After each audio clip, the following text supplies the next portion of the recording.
The boy was alone in the mountains. High, cold, and silent, the peaks stretched endlessly around him.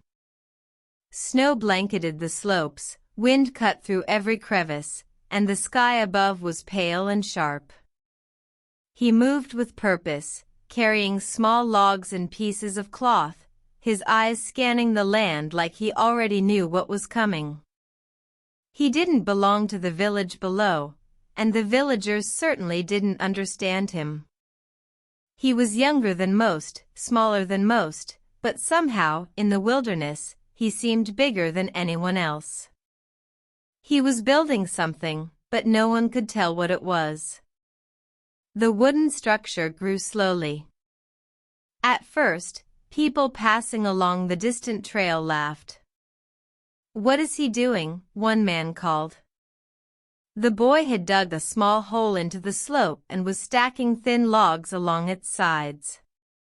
He added layers carefully, pressing each one in, then bending pieces of cloth over gaps. The villagers could not understand why he would waste his time.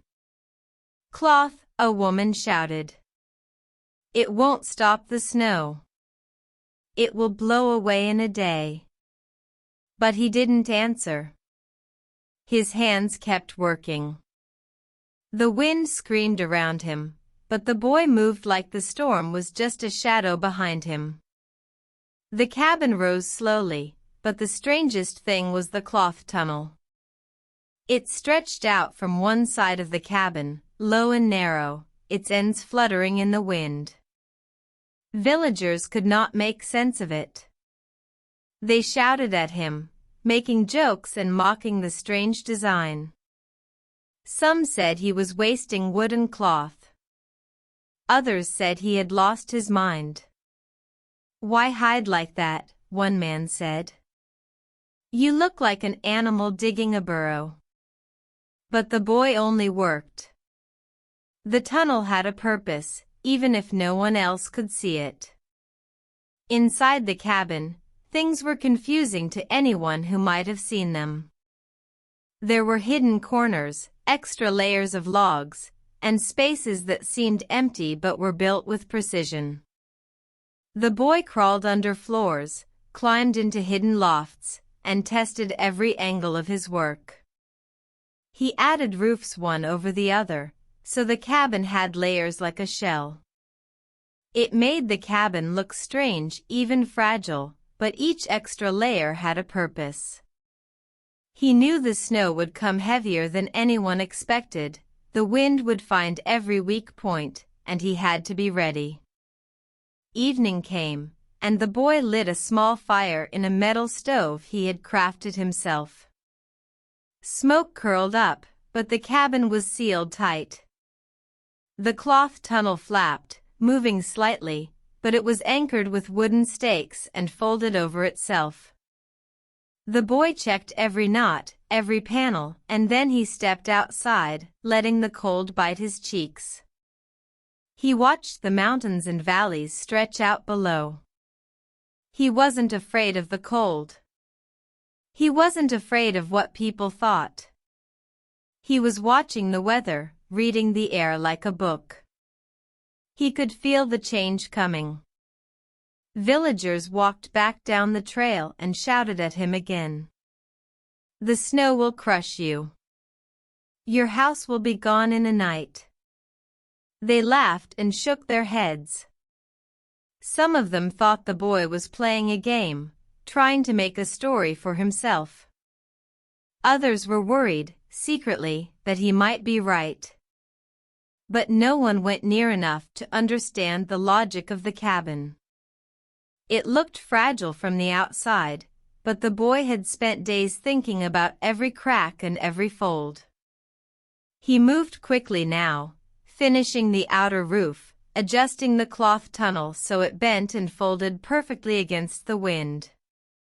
He even dug small channels around the cabin to guide the snow away from the walls. It looked unnecessary to anyone watching, but he knew snow could pile in ways people never imagined. He added little hidden doors under the floors, just spaces that could hold tools or shelter him if the wind became too violent. His mind was calm, but his heart beat with focus. He worked late into the night, moving quickly, stacking, folding, and securing. The sky began to darken, clouds thickening in distant valleys. The wind shifted direction, carrying cold from higher peaks. The boy felt it in his chest, a warning that no one else could see. He climbed to the top of a small ridge beside his cabin, looking down at the village below. Smoke rose from chimneys, but it was weak against the wind. People were cozy inside their homes, not thinking about what was coming. They had warmth, yes, but no preparation for what winter might throw at them. The boy returned to his cabin and checked the cloth tunnel one more time. He pushed it flat, securing each stake. Then he crawled under the first roof layer, examining every hidden space. He checked the small doors he had built under the floor. He tested the extra layers of logs overhead. Everything was ready. He could hear the wind changing, higher up, like a distant drum. He whispered a single word to himself, almost like a promise, soon. He didn't sleep much that night. Instead, he watched. From the ridge, he could see shadows moving across the distant peaks. The village below was unaware of the danger that was approaching. People would think he was foolish in the morning. They would laugh again at the cabin, at the cloth tunnel, at his careful, strange ways. But he already knew something they didn't. The mountains had a plan of their own, and he was preparing to survive it. By the time the first stars appeared, the boy's cabin looked complete. To anyone else, it might have seemed small, strange, even weak. The cloth tunnel still flapped. The extra roofs looked awkward. The hidden spaces were invisible to the naked eye. But inside, it was warm, safe, and ready. Every layer had a purpose, every fold had a reason. He had spent days thinking about the worst winter imaginable, and he had prepared for it all. Outside, the wind began to howl. The clouds above grew thick, gray, and heavy. Snow dusted the ridge in soft flakes at first, but the boy could feel it thickening, moving faster than anyone below would notice. He didn't panic. Instead, he checked the cabin one last time, brushing off the snow from the entrance, and then entered the cloth tunnel, folding it behind him. The warmth of the hidden cabin enveloped him. The outside world was already changing, becoming harsher, colder. And the villagers, far below, laughed one last time as they walked home. They could not see the shadows moving over the peaks. They did not know what was coming. They could not imagine that the boy's strange, low, cloth-covered cabin would soon save him while everything else might fail. The wind carried the first real snowflakes of the approaching storm, cold and sharp. And the boy, inside his small, layered cabin, waited silently. The night grew darker. Snow fell in hidden drifts across the mountain. The wind screamed and rattled the ridges.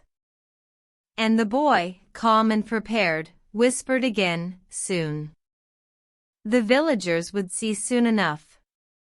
The cloth tunnel, the hidden spaces, the extra roofs, they all had a purpose that only time would reveal. No one could understand him yet. No one could see the logic of his work. But he didn't need them to. The mountain had taught him patience. The mountain had taught him observation. And the mountain would prove, in ways no one expected, that his strange, quiet work was stronger than ridicule, stronger than doubt, and ready for the storm that would arrive with a roar. The morning came, but it was not morning anyone expected. The sun was gone behind a wall of gray clouds. The air was thick, heavy, as if the mountains themselves were holding their breath. Then the snow arrived.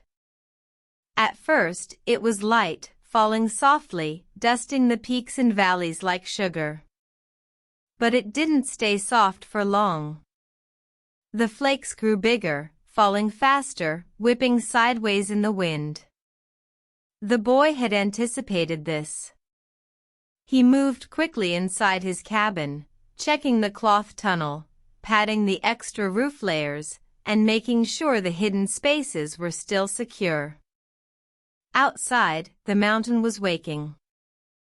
The villagers in the valley below were the first to panic. Their homes, built strong for regular winters, struggled almost immediately. Snow piled on roofs faster than they could clear. Chimneys clogged. Doors froze shut. The wind, sharp and relentless, forced itself through cracks, rattling walls, bending shutters, and making everyone shiver.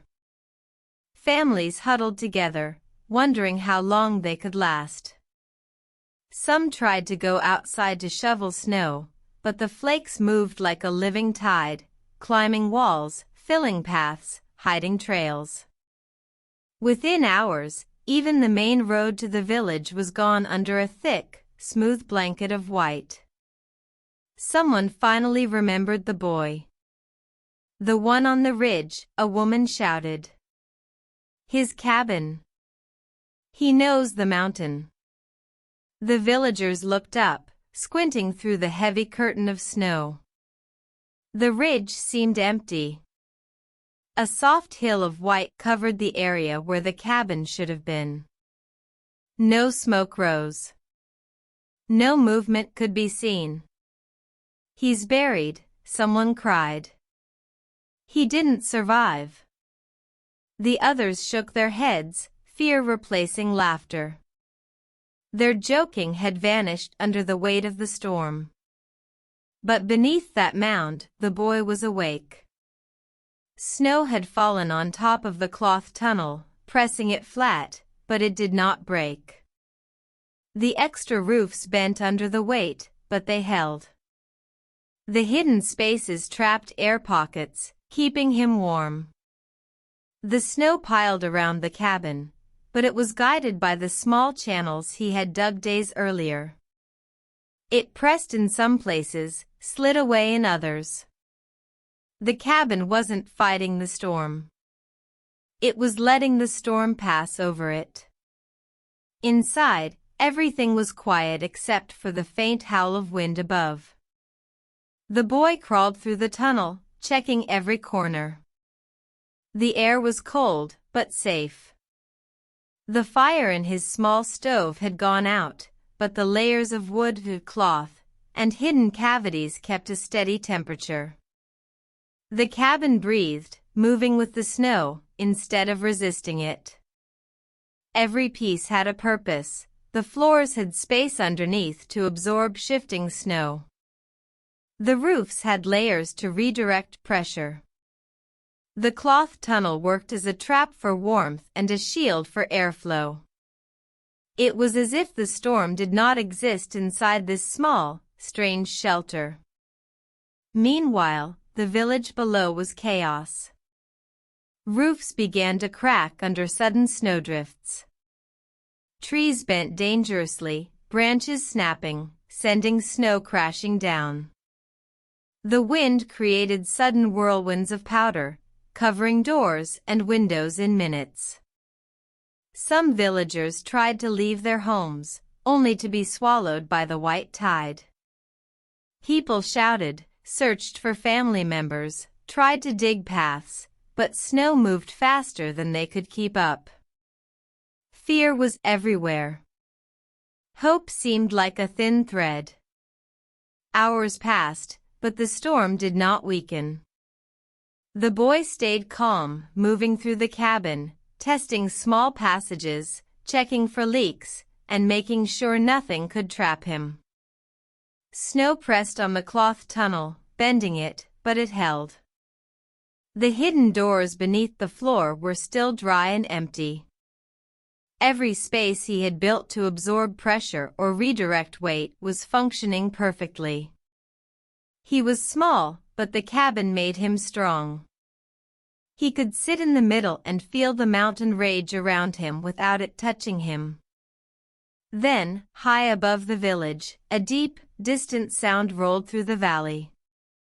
It started low, a murmur at first, almost drowned out by wind, but growing louder by the second. Snow on the mountainside shifted.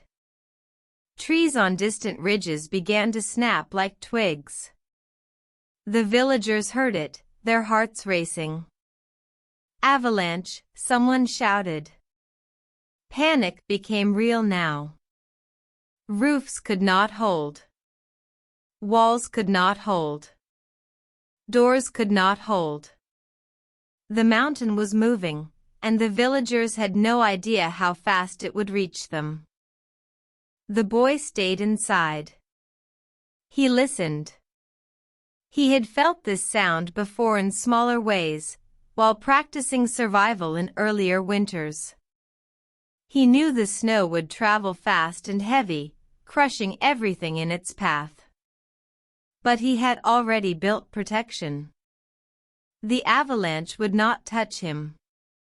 Not because he was lucky, but because he understood how snow could move, how pressure built, how weight fell. The cloth tunnel would channel some force away. The hidden spaces would absorb shifts. The layered roofs would guide the snow over and around the cabin. He had anticipated it all. Outside, the village barely survived. Snow buried homes to their windows. Paths were gone. People scrambled blindly, shouting for help, pulling others from collapsing roofs, digging with hands, using sticks, anything to survive. The wind carried snow into their faces, making them blind. Every step was dangerous.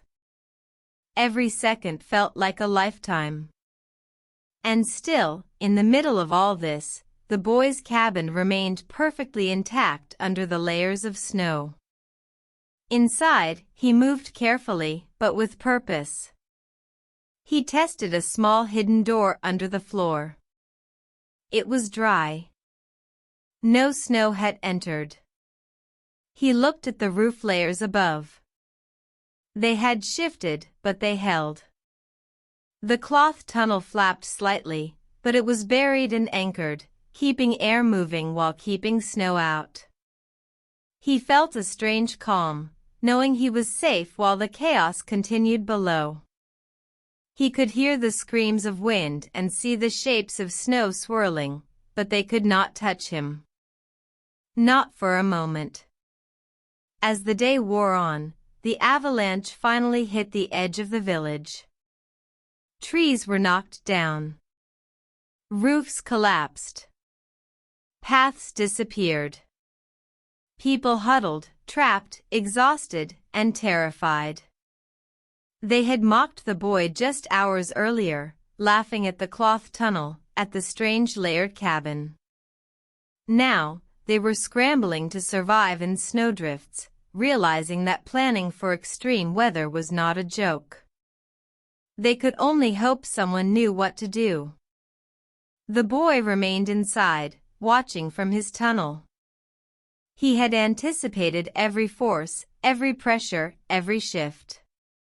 He moved silently through the cabin, checking that no part had given way. He had layers of protection, hidden spaces, and airflow that made survival possible.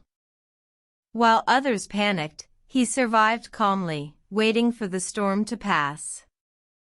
Every design choice he made, every strange construction, every mockable layer, had proven itself.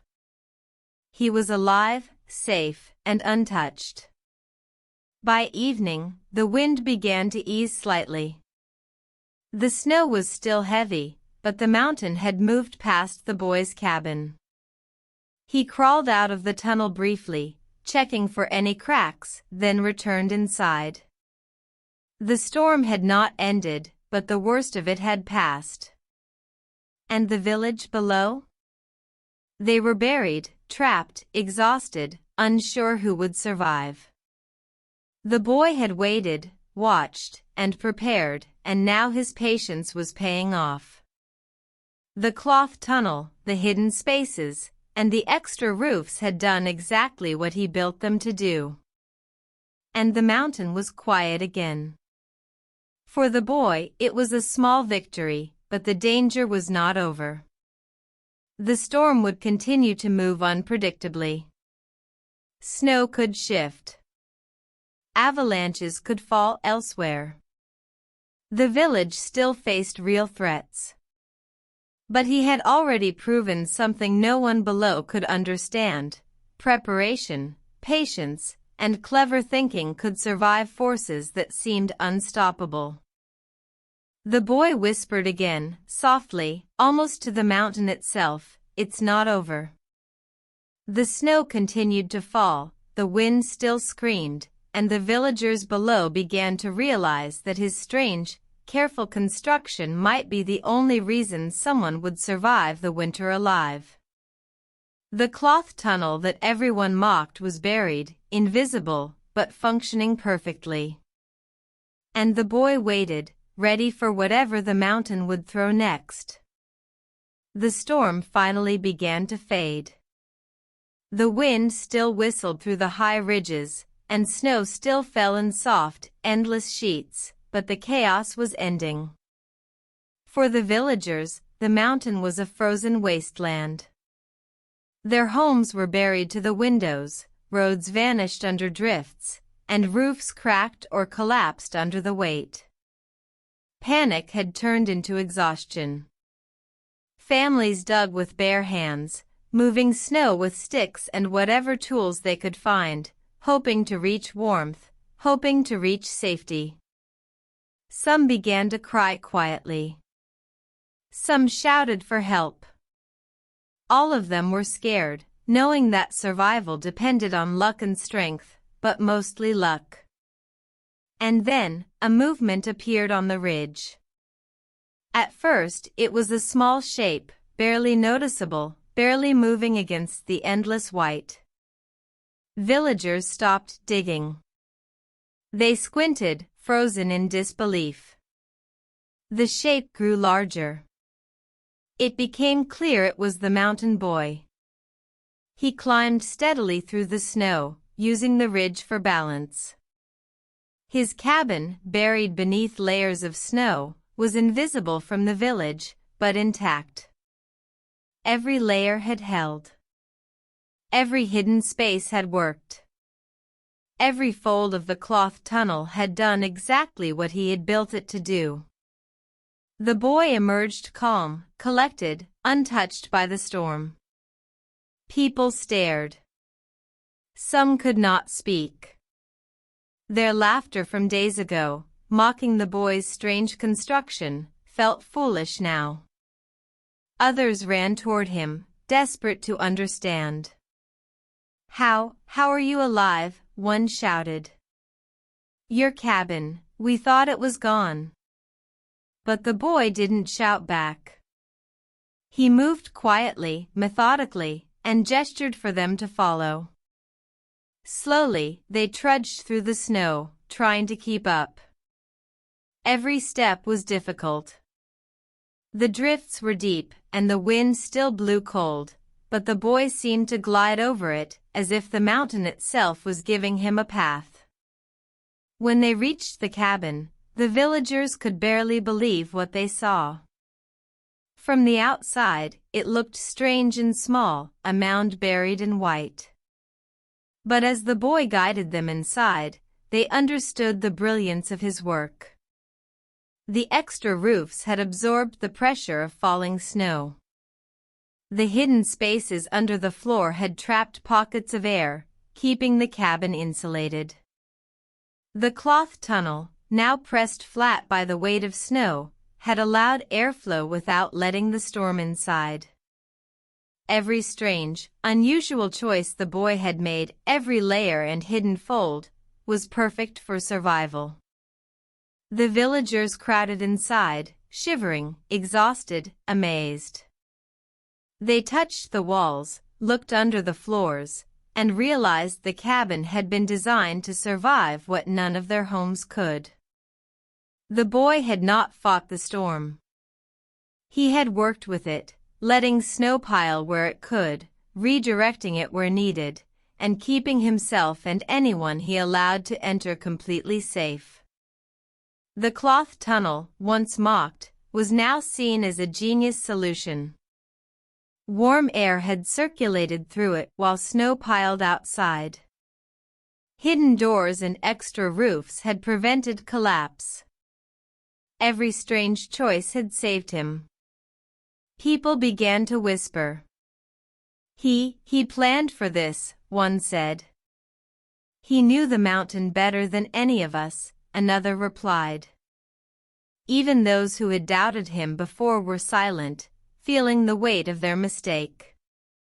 The boy had not only survived the blizzard, he had anticipated it. He had predicted the avalanche. He had built for forces no one else even considered.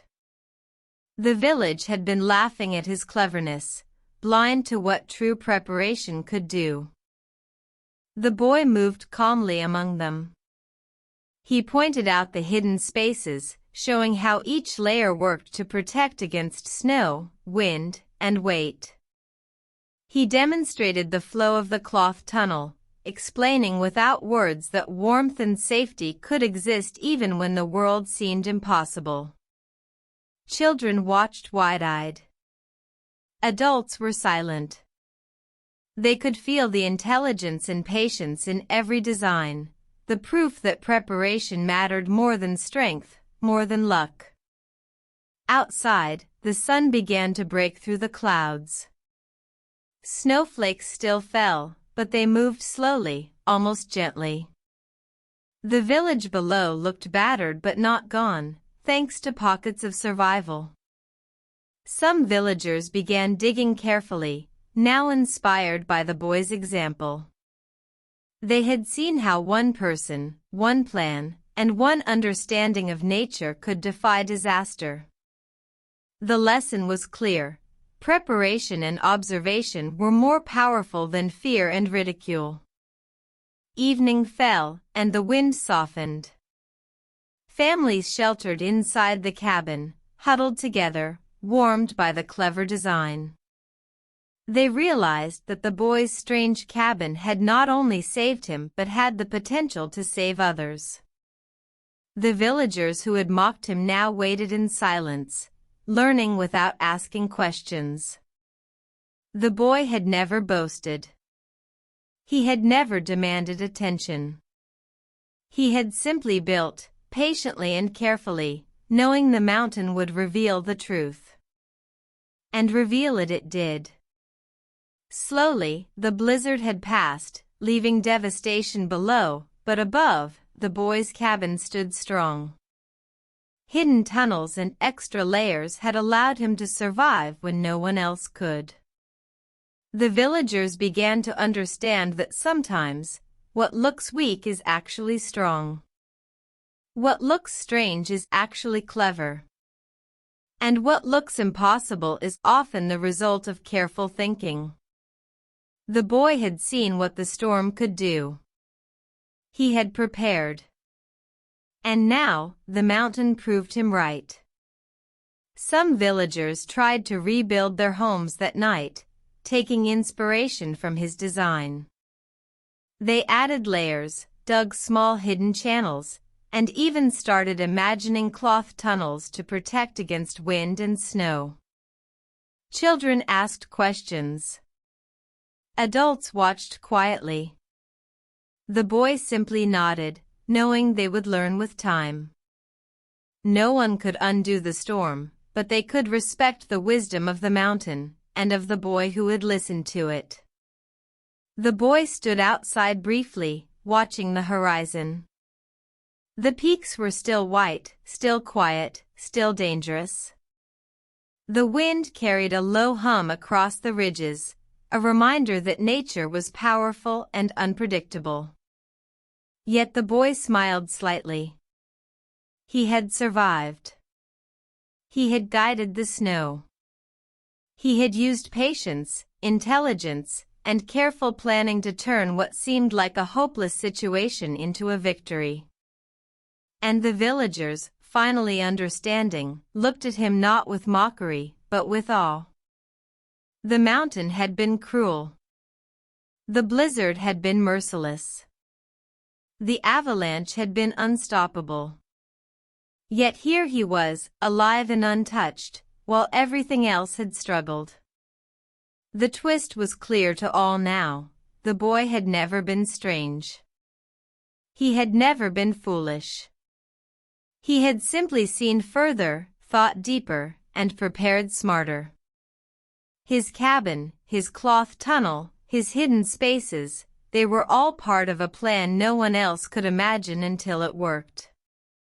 That night, the village slept near the boy's cabin, warm and safe for the first time in days. They whispered stories about the blizzard, about the snow, about the boy who had outsmarted the mountain itself. The boy lay inside, listening to the soft wind, thinking about future winters. The mountain had tested him. The blizzard had tested him. He had passed. And for the villagers, the lesson was unforgettable. Sometimes, survival is not about strength. Sometimes, survival is about thinking ahead, staying calm, and trusting what others cannot see.